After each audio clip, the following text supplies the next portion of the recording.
communist and socialist ideas are growing in popularity among the millennial and Gen Z generations. In fact, the majority of young people dislike capitalism and favor a more socialist, or even a communist economic system. This is evidenced by the rise of politicians like Alexandria Ocasio-Cortez, AOC, and the Squad. The youth are being corrupted, and it's more serious than ever. Although I say that a bit tongue-in-cheek, since people have probably thought the youth were becoming degenerate since about day one. For instance, one of the two charges against Socrates when he was executed in ancient Greece was corrupting the youth.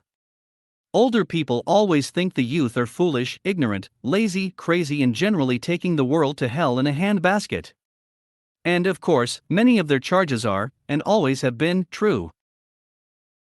But as kids get older, they generally get wiser, more knowledgeable, harder working, and more prudent. Nothing new here. The world has survived roughly 250 new generations since civilization began in Sumer 5,000 years ago. And it will likely survive this one too. That's the bright side. And, as you know, I always look on the bright side. But on the other hand, the American university system has been totally captured by cultural Marxists, socialists, statists, collectivists, promoters of identity politics, and people of that ilk. These people hate Western civilization and its values, and are actively trying to destroy them. My view is that this challenge is perhaps the most serious we've ever encountered, and the dangers are greatly amplified by advancing technology. Universities have been totally transformed in many ways over the past century, and it's been for the worst in every instance. When the average 18-year-old goes to college, he knows very little about how the world works in general. He's got vague ideas he picked up mostly from TV, movies, and people who got a job teaching high school.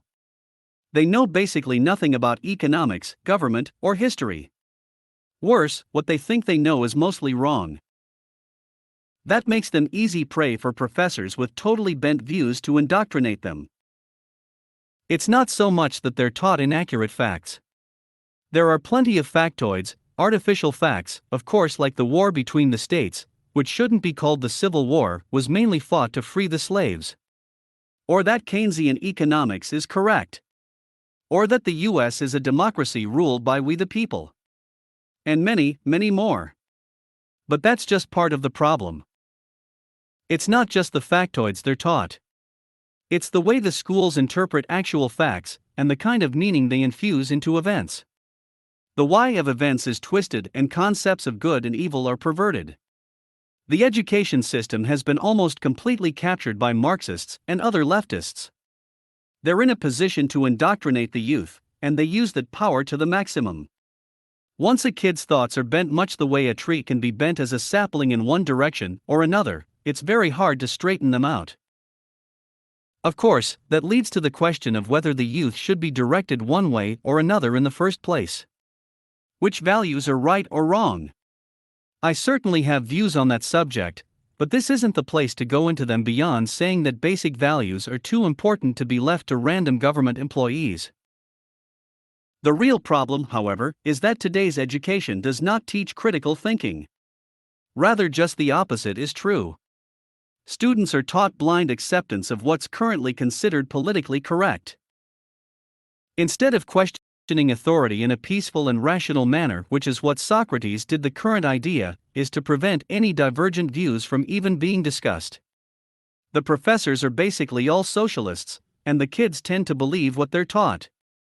Those views are reinforced by the other sources of information surrounding them: Hollywood, mass media, and the government itself.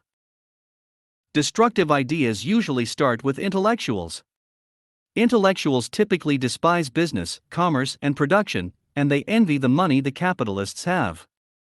Intellectuals feel they're not only smarter, but also much more moral than business people. That gives them the right, in their own eyes, to dictate to everyone else. They're usually socialists, and approve of cadres like themselves, ordering everyone else around.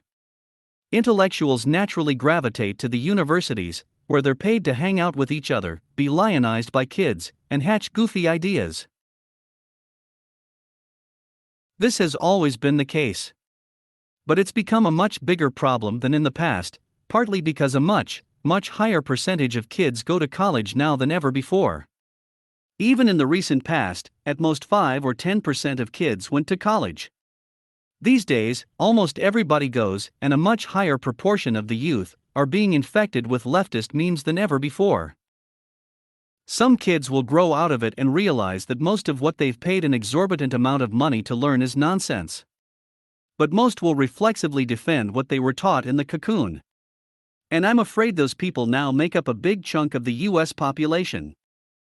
Kids who are polled say that they think socialism is good. I suspect the polls are accurate. And even if they don't think it, almost all of them feel it, although few know the difference between thinking and feeling. If you're brought up thinking that the values of socialism and the welfare state are good and everyone around you believes in them, the chances are you will too. Identity politics is essentially the idea that a person is first and foremost a member of some race or ethnicity, and only secondarily an individual. In recent years, most people have been indoctrinated indirectly and directly, subtly and overtly, to believe white people and the civilization they created are bad. The meme is everywhere. They've come to believe Western civilization is a bad thing, and that white people are destroying the world.